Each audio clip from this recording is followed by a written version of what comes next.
Bonjour, je vais vous parler des fruits et des légumes. Les fruits et les légumes ont une importance capitale dans notre alimentation quotidienne, utilisés comme base dans bien des garnitures et des desserts. Ils jouent aussi un rôle essentiel dans notre équilibre alimentaire. Le succès du slogan français 5 fruits et légumes par jour en témoigne. Leur consommation se suffit à elle-même. Il est essentiel de connaître et distinguer les fruits et les légumes, ainsi que les corps gras, pour leur donner toute leur place en cuisine et découvrir les multiples préparations qu'ils permettent. Je vais vous parler en premier temps des fruits. Une consommation tardive. Le, le terme fruit provient du latin fructus. Les fruits que nous connaissons aujourd'hui n'ont toujours pas fait partie de nos menus traditionnels. Cette introduction historiquement tardive dans notre alimentation a plusieurs causes. Le climat français est très peu adapté à la culture des fruits. La plupart des fruits ont été découverts par les explorateurs lors de leur voyage et ont été ensuite rapportés en Europe. Certains fruits sont longtemps restés inaccessibles au peuple car ils étaient des aliments réservés à une élite. C'est que, ce n'est que tardivement que l'on commence à intégrer presque systématiquement les fruits dans notre menu, en guise de dessert.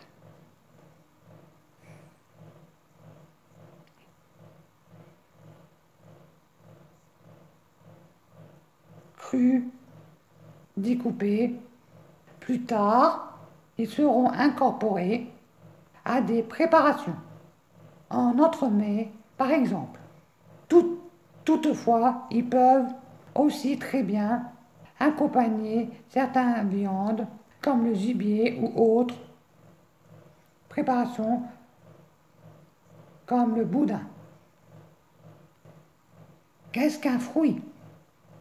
Les fruits sont les organes reproducteurs des plantes. Ils sont comestibles et ont généralement une saveur sucrée.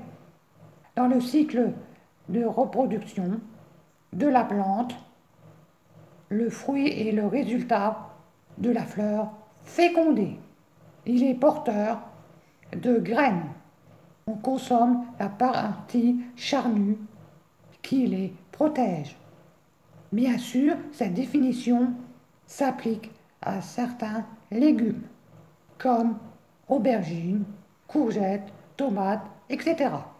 Mais en cuisine, on réserve l'appellation fruit ce que l'on mange à la fin du repas et que l'on utilise en pâtisserie ou en confiserie, bien que très associés à leur saveur sucrée. Il existe des fruits au goût plus ou moins salé. Ces fruits sont consommés en apéritif ou intégrés à des recettes. Ce sont par exemple les olives ou bien encore les pistaches ou les arachides. Les fruits peuvent également avoir subi un ou plusieurs transformations avant leur com-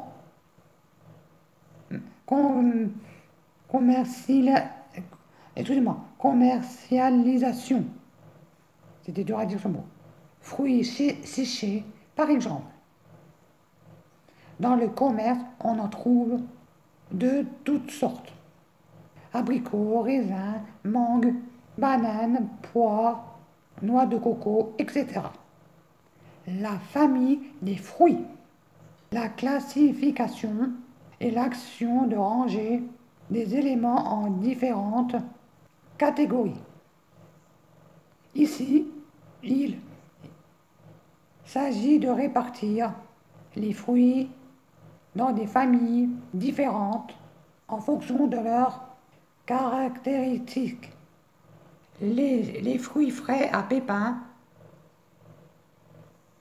c'est l'ensemble des fruits qui possèdent une partie charnue à l'intérieur de laquelle se trouvent des pépins, comme raisins, pommes, pastèques, melons, etc. Les fruits frais à noyau, c'est l'ensemble des fruits qui possèdent une partie charnue à l'intérieur de laquelle se trouve un noyau. Cerises, prunes, pêches, nectarines, brugnons, litchis. Les agrumes. Dans cette famille sont regroupés les fruits à saveur plutôt acide. Ils sont entourés d'une écorce et sont constitués de petites alvéoles. Les quartiers. Citron, orange, pamplemousse, clémentine. Les fruits rouges.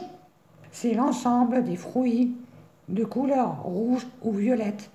Le plus souvent, il s'agit des baies, fraises, framboises, cassis, mûres. Les fruits oléagineux. Ce sont des fruits récoltés pour leur forte teneur en matière grasse. Noix, amandes, pistaches, arachides. Les fruits exotiques tropicaux sont des fruits issus de climats tropicaux, ananas, bananes, mangues. Les fruits séchés sont des fruits qui ont subi un processus de déshydratation. Dattes séchées, figues séchées, raisins secs, abricots secs. Les familles ne s'excluent pas entre elles, c'est-à-dire qu'un fruit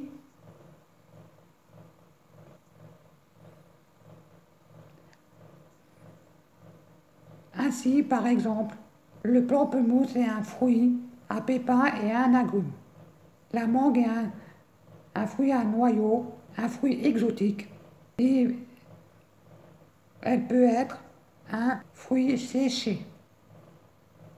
Ou encore l'arachide, c'est un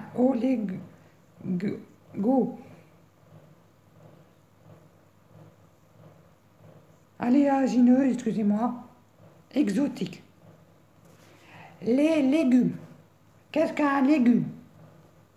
Les légumes, la partie comestible des plantes potagères, utilisées dans l'alimentation des hommes. Il faut distinguer les légumes frais qui doivent être consommés rapidement après leur récolte.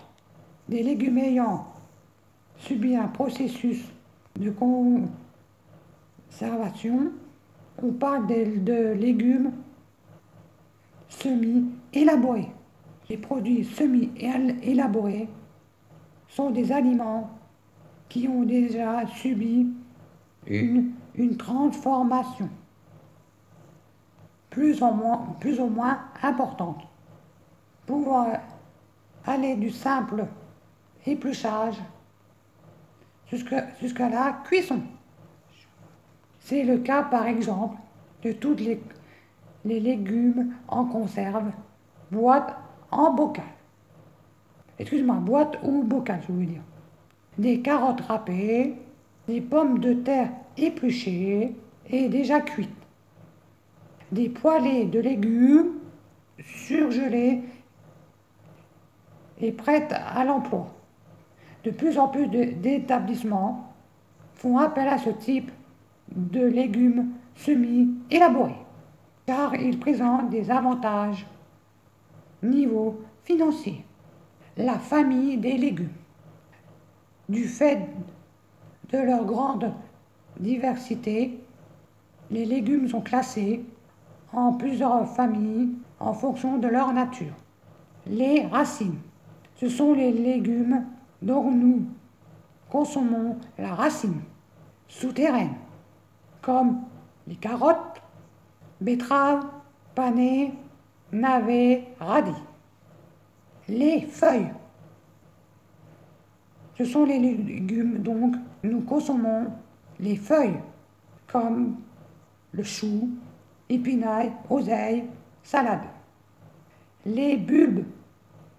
Ce sont les légumes dont nous consommons le bulbe, comme échalotes, oignons. Les graines. Ce sont les légumes dont l'intérieur des gousses est comestible, comme le pois, haricots, fèves. Les tubercules. Ce sont les légumes dont nous consommons les excroissances souterraines, comme la patate douce, topinambour, pommes de terre. Les légumes fleurs.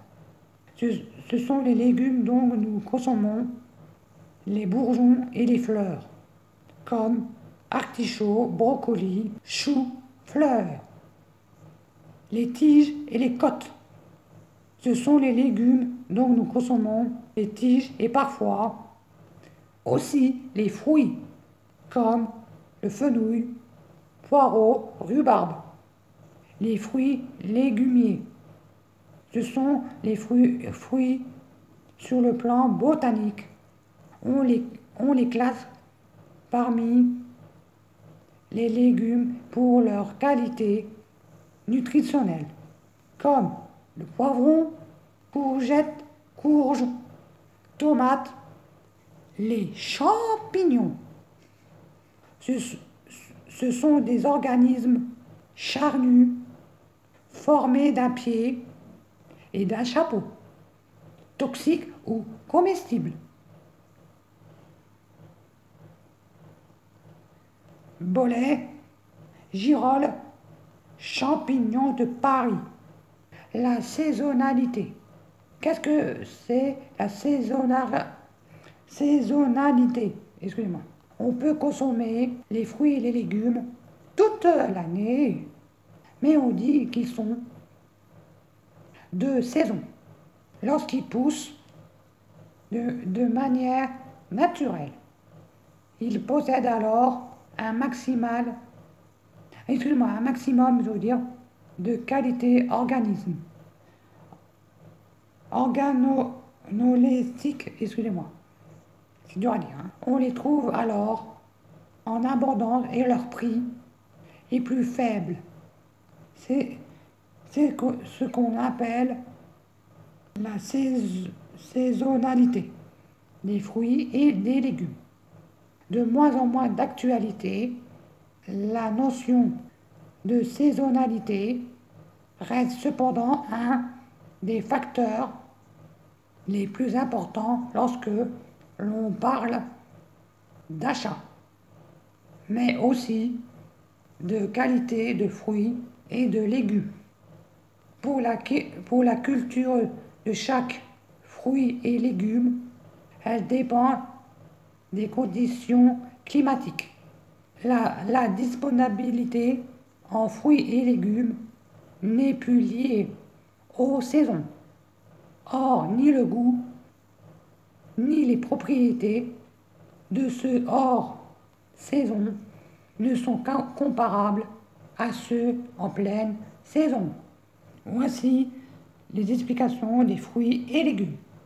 Je vous souhaite une bonne soirée. À la prochaine.